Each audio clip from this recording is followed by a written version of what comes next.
شما بخیر. به مجموعه خبری امروز از اداره تحقیقاتی و نشراتی روز خوش آمدید. در آغاز سرخط خبرها. گفتگوی تلفنی وزیران امور خارجه افغانستان و عمان و تاکید بر گسترش همکاری‌های دو کشور. ایجاد سب استیشن و شبکه‌های معیاری توزیع برق در سراسر کشور.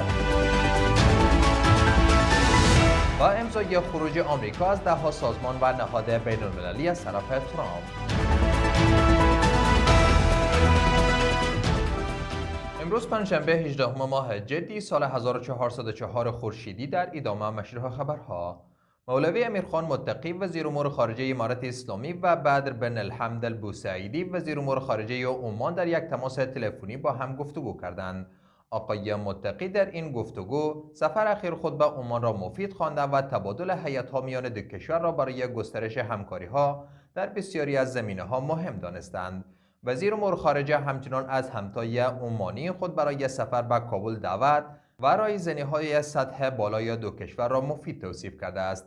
از سوی هم وزیر امور خارجه عمان نیز تبادل هیئت‌ها میان دو کشور را برای گسترش همکاری‌ها مهم خوانده و گفتند که در آینده نزدیک یک هیئت فنی هوانوردی عمان به کابل سفر خواهد کرد. و همچنان آمادگی خود را برای سفر به کابل اعلام و ابراز امیدواری کرده که در این سفر مذاکرات سازنده در مورد گسترش همکاری‌های دوجانبه انجام شود.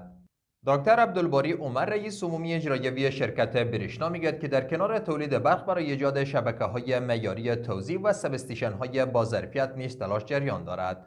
آقای عمر افزوده که میلیاردها افغانی روی ایجاد شبکه مصرف می شود تا انرژی تولیدی و وارداتی به شکل منظم به مردم برسد. و گفته رئیس عمومی اجرایی شرکت بریشنا ایجاد شبکه‌های معیاری و توزیع برق مشکلات ضعیفی و ضایعات تکنیکی و تجاری برق را به حداقل می‌رساند. زعفران هرات برای دهمین بار بهترین زعفران جهان شناخته شد.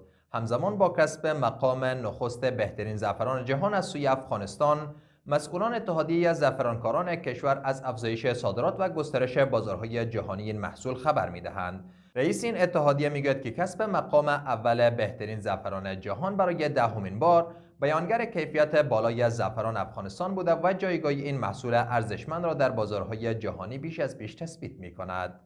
و در اخیر دونالد ترامپ رئیس جمهور آمریکا فرمانی را امضا کرد که بر اساس آن عضویت آمریکا از ده‌ها سازمان بین‌المللی و نهادهای وابسته به ملل متحد لغو می شود. بر اساس گزارش خبرگزاری رویترز این فرمان شامل خروج آمریکا از 35 سازمان بین‌المللی مستقل و 31 نهاد وابسته به ملل متحد می شود. کاخ سفید اعلام کرده که این سازمان‌ها و نهادها برخلاف منافع ملی آمریکا عمل می کنند.